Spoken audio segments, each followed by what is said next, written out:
Quel rôle pourraient avoir les agences de développement régional dans le projet de régionalisation avancée?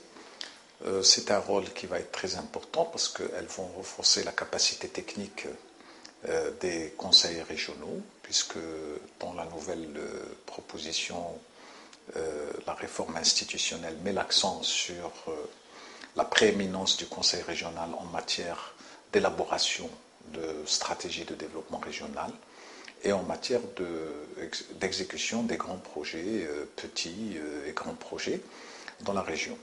Donc les conseils régionaux sont des instances élues, politiques, qui tirent leur légitimité de la représentation politique. Et pour cela, il leur faut des instruments pour pouvoir faire du développement, puisque ce projet de régionalisation a pour objectif également de réduire les déficits économiques et sociaux qui existent dans les différents territoires. Et à ce titre, il faut des outils, il faut des instruments techniques.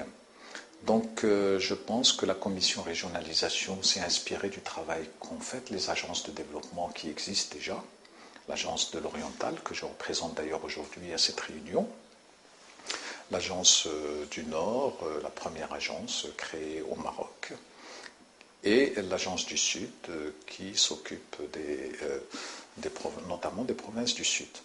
Donc ces agences ont montré qu'elles étaient utiles, qu'elles apportaient un plus aux acteurs locaux, qu'elles ont permis d'accélérer beaucoup de projets, qu'elles ont permis de travailler sur l'intersectorialité, sur la transversalité.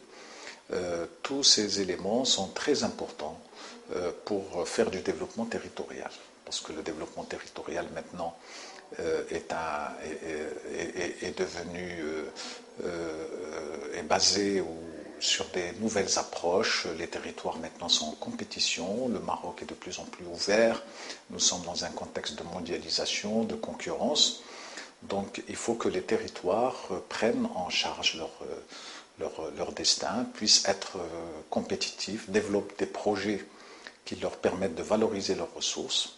Et tout cela demande des capacités techniques, demande de la mobilisation de compétences, la mobilisation de ressources, à la fois à l'intérieur du territoire, mais aussi à l'extérieur. Et ce travail-là a été conduit, je pense, de manière très positive par les agences qui existent déjà.